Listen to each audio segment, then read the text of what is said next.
It's 5:35, Tuesday the 9th of June, 2020. I've had what can only be described as a pretty crap day. My mental health is edging towards -5, very much towards -5.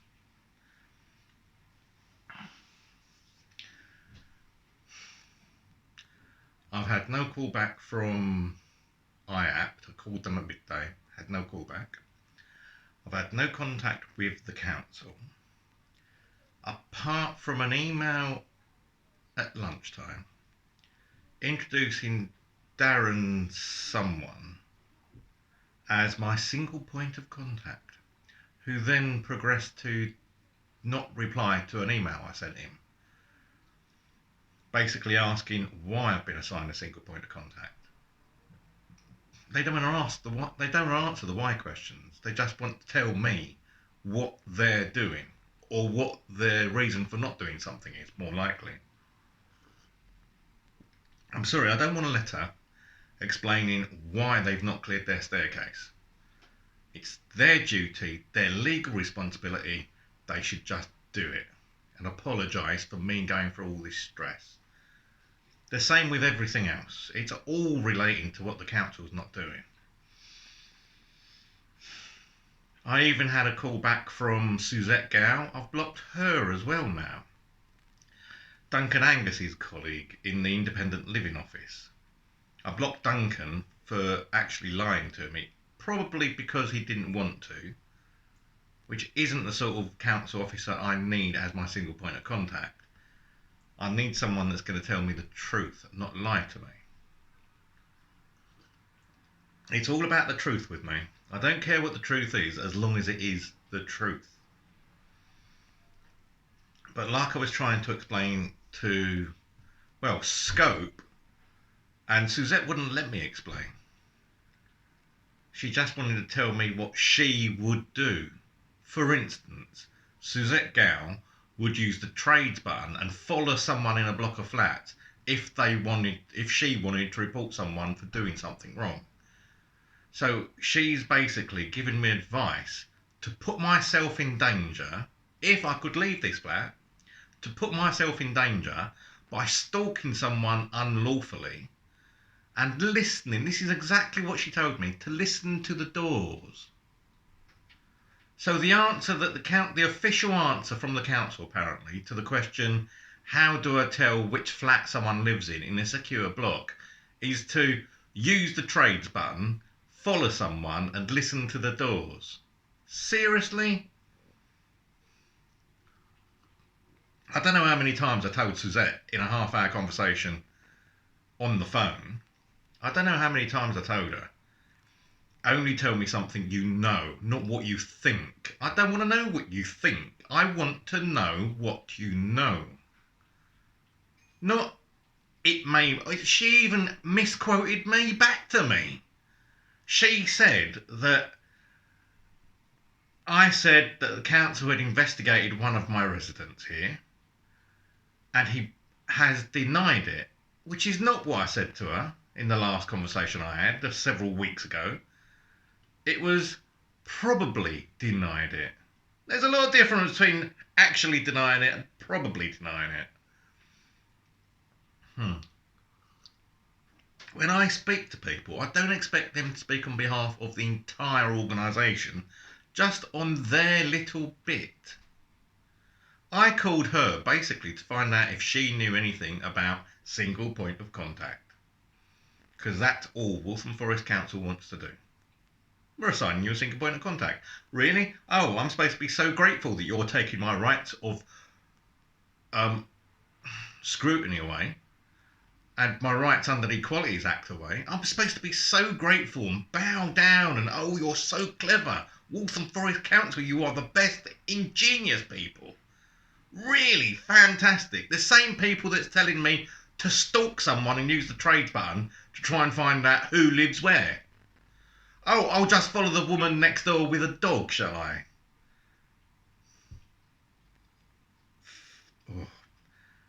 I've sworn so much today. I'm on the beer because I have to have it to help me sleep, because I'm going through so much stress at the moment that no one gives a shit. Oh, congratulations to me, by the way. I just uploaded my 51st diary entry this afternoon.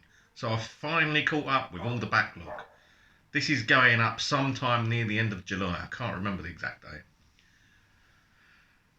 But sometime near the end of July. I'm still doing 2 a week.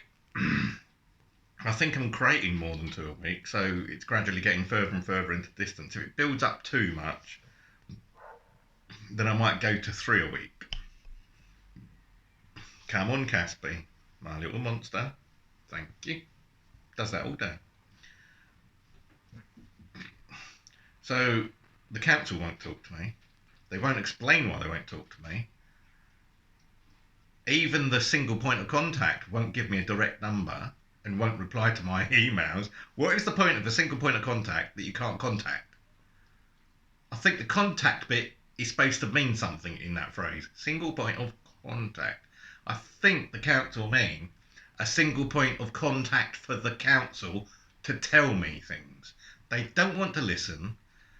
They don't even want to explain themselves. Right up scrutiny. Public body. Hello? And he's given me, can do it again. He's given me 5 things. Antisocial behaviour, etc, etc, etc. There's more than 5 things to actually answer.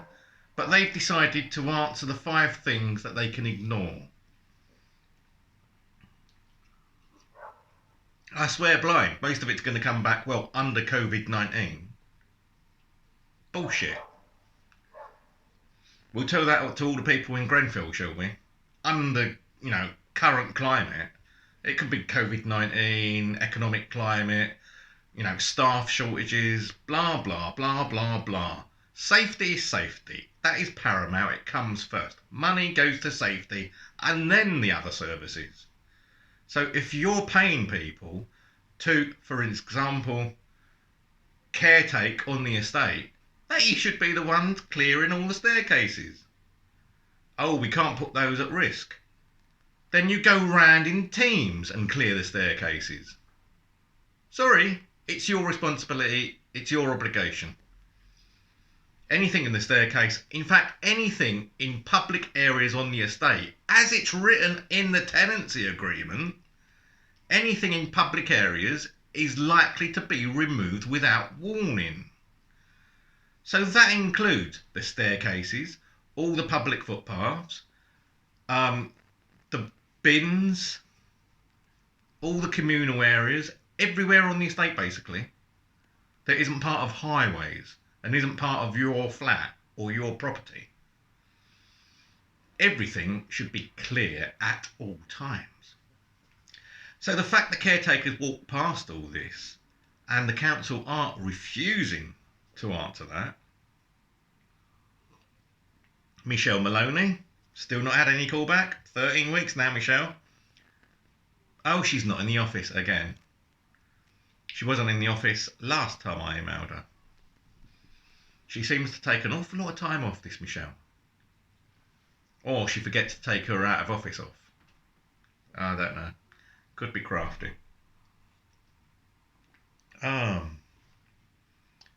So I've even tried contacting the Ministry for Local Government, and they've never heard of a single point of contact either. So I've got no callback from anyone, really. Apart from Suzette, who just wanted to tell me, well, pull your finger out, you might be autistic, but get over it. That's how it came across. Not exactly the best independent living award I would give her. It's akin to Strictly Education, my manager there, telling me to be less autistic. Fantastic. Let's be less autistic. It's like asking a blind person to be less blind. People say the most stupid things, and they say it to me. Not exactly the most stupid person on the planet. But they treat me like I'm an idiot. No, they treat me like they want to treat me. because the councils can get. I keep saying this. There is no authority apart from a solicitor in this land that can tell the council anything. Not even the ombudsman. They can write advice and guidance and come in your favour. They can find. You can put a complaint to the ombudsman. They can find in your favour, and there's no obligation for the council to respond or do anything. That's why I keep saying the councils need to have power taken away. And the best way of doing it, instead of setting up something else, to give the ombudsman power of authority, of enforcement, so they can tell the council, not advise the council. The ombudsman should be seated above the chief exec. And if they still fail to do what they're told, they shouldn't be fined, because that comes back to the taxpayer. It should be the executive get charged and prosecuted for failing to comply. Okay, at the end of the day, the general taxpayer pays for them to go inside. But I think it's better to share it across the whole nation than the local system. Because it's not their fault that these executives chose their area. It's the fault of the entire system in the country that allows these people existence. If they fail to comply, then it should be down to the ombudsman to take the relevant action they see fit, including prosecution. It shouldn't just be a matter of guidance, it should be an oversight authority. And it should automatically go up. You shouldn't have to write to the ombudsman. It should be part of the general complaint system. So you have 3 stages in the council, which Waltham Forest Council aren't following. I would like to know how many cases go into the 3rd level, because I can't get one of mine beyond the 1st level.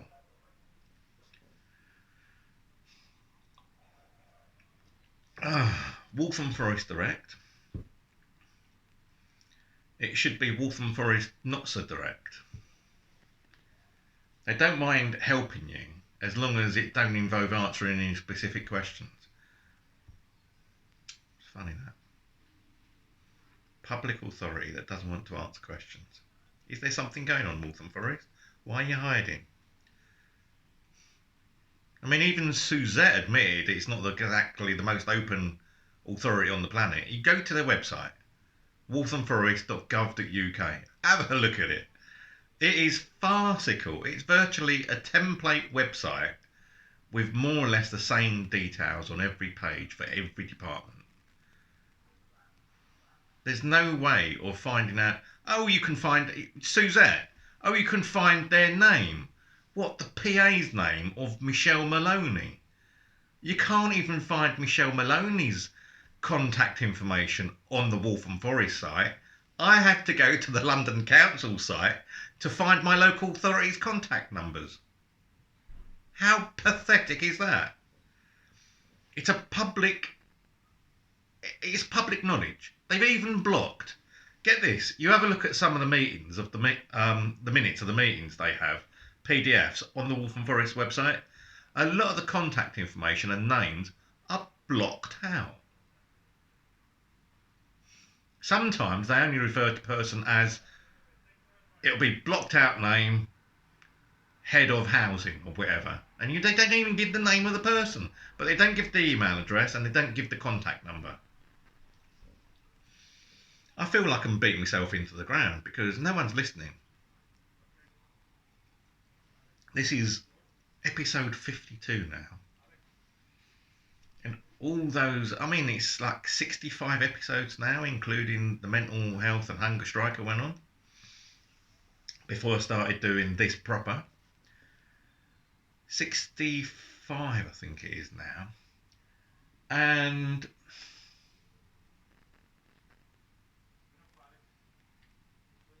I don't seem to have got anywhere. I finally got, God, the amount of paperwork I've got from the solicitor.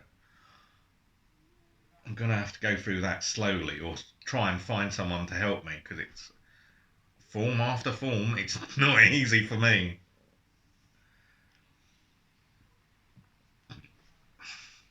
And I've just watched the COVID-19 press conference from Downing Street today. And I had to turn it off because, I mean, I did finish it in the end, but I couldn't watch all of it. It was just so frustrating. It was like talking to the council. The business secretary, is it Alok Sharma or Sharma Alok? I can't remember now. I wasn't really taking much notice. I just remember it was the business secretary. And admittedly, it's nothing to do with the business secretary because for the last few weeks they've all done the same thing. You know, Matt Hancock, the Chancellor, Boris, they've all evaded the questions they've been asked. They've never answered directly one of the questions they've been given. It's a farce. It's a pantomime. Why can't politicians just tell the truth? If they don't know, I'd rather they say they don't know than they just give up some random spiel that's got nothing to do with the question they were asked. I mean, what is the point of... It's like saying, what colour is that bus over there? Oh, it has 4 wheels. Technically it has, I think, 6, because there's like 2 doubles at the back and there's 2 singles at the front.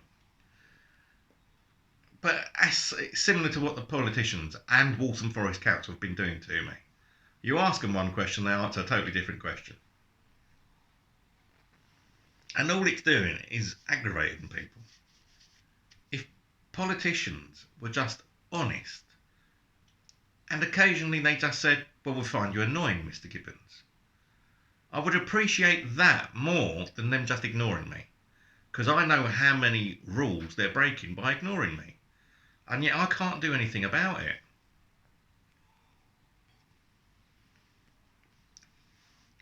On other news, I've got my coffee through, finally. So I've got 40 cups of coffee till that's got to last me 17 days. So I'm allowed about 2 cups of coffee a day. Ooh. And then I get me bulk supply. So between that and the instant coffee, I'm going to have to make it last. COVID-19, I finally got the message and they've stopped delivering. It was nice of them coming round, and, you know, once every 2-3 days I'd get a delivery or carry bag. But a third of it I was throwing away.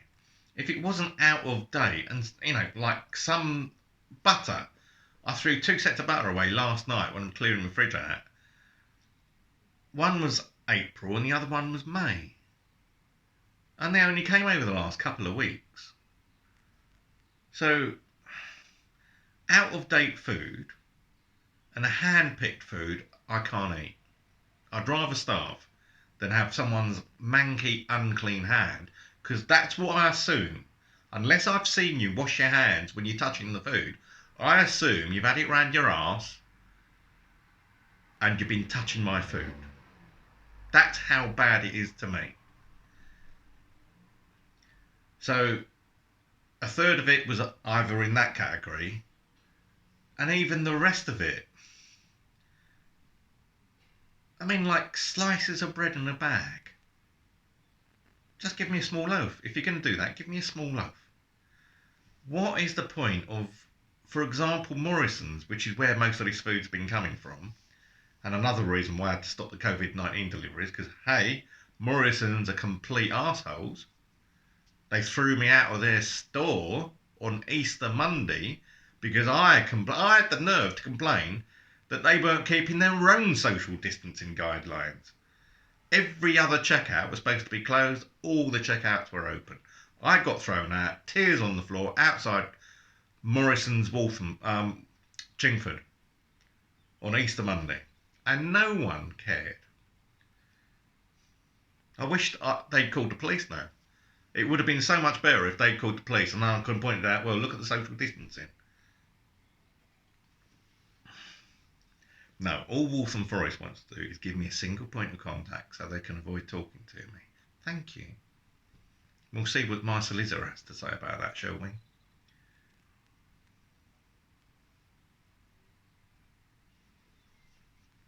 Anyway.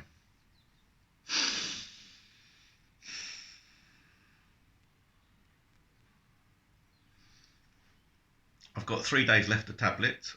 I don't think I'll bother calling the pharmacy. I can't give a monkeys now.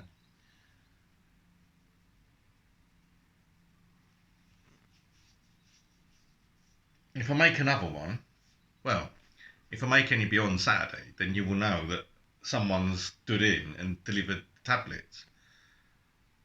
But I've got rubbish building up. I've got no medication. I've got the council refusing to talk to me for no apparent reason, apart from the fact I keep asking an awful lot of questions, because like I explained to quite a few people today, the longer it goes on that they refuse to talk to me, the more rules they're breaking. Mental health rules, people with disability rules, even just customer service guidelines for public servants. Oh, it just goes on and on and on. I'm not the sort of person to, just let that one go. You just let one thing go and it all goes, and there's no reason to answer any of it. I still want to know why Michelle Maloney didn't call me back. I still want to know why the chief exec refused to have a meeting to discuss all this. I still want to know why my complaint was not handled correctly.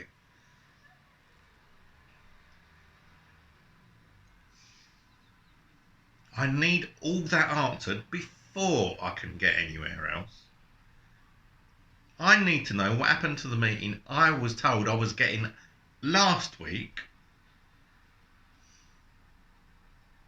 Everyone was running around at one stage, and now it's only Gibbons. He's done this before. Let's put him down as vexatious and not tell him, but we'll put a nice little letter on the file as if we sent one out to him. I know exactly what the council's doing. I know how. I've worked in the civil service for 10 years, remember. I know how you get around stuff. And it's so difficult to prove. That's the beauty of it. The system is set up trusting that the council will always tell the truth. But sometimes they don't. Even Suzette Gow said that. People lie when questioned. Oh, thank you for telling me what I already know, darling.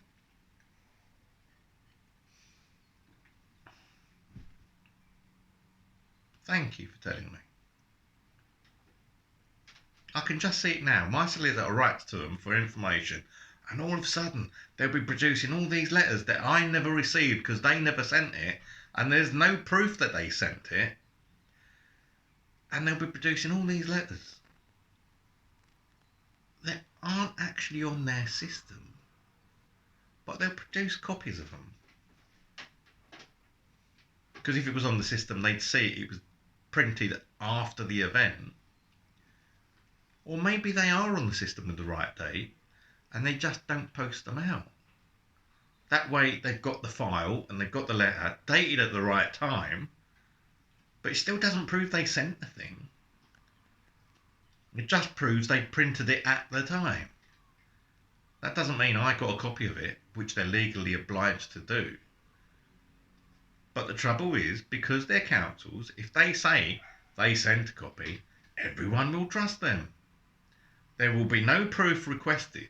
And if you say to the council, can you prove you did this? You have to prove why you need that information. But they are trusted beyond exemption. It is wrong. And I will carry on until something changes. I'll probably be dead.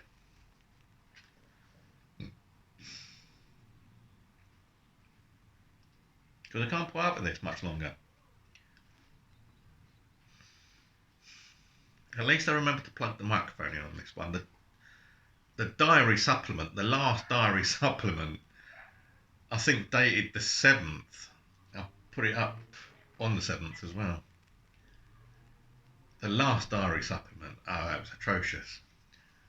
It was clear, don't get me wrong, but it wasn't as clear as this because I didn't have the external microphone on. It's a nice microphone. It takes all the echo off the room. That's why I use an external. I've managed to start filling the holes in finally. After months, I've started filling the holes in. But because I haven't got a filler knife, I'm having to use a piece of sandpaper folded over. It's pathetic, really. So I'll do another little bit of that tomorrow. Hopefully I'll be able to sand that back and paint over it, so at least the bedroom looks a bit more presentable. I'm hoping sometime to have a shower, if I can get the rubbish taken away, if the council will listen to me. They won't listen to me because all they want to do is write me an excuse. Oh, sorry, a letter. Once they've got all the excuses, information from the other departments. 13 weeks and they're still waiting for information. Sounds like it was all bullshit then, doesn't it? 13 weeks and everyone's talking about me, but they're waiting for information. Another set of lies from Waltham Forest Council.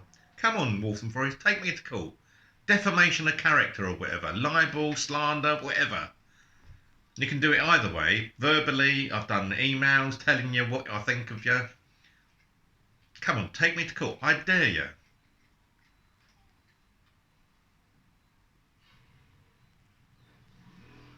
Maybe then I'll get the truth. Well, no, maybe then I won't even get the truth out of you then.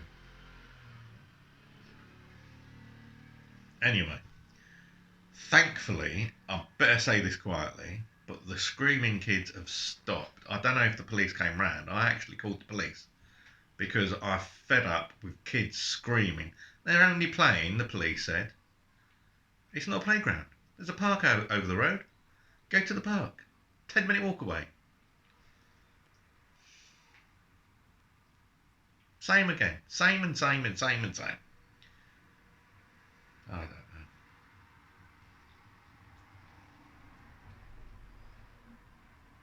Anyway, hopefully things look a bit... I've got the living room light on this time and the light outside. So hopefully things sound and look a bit better this time. Thank you for watching. I'll try and not be so miserable tomorrow or whenever I do the next one.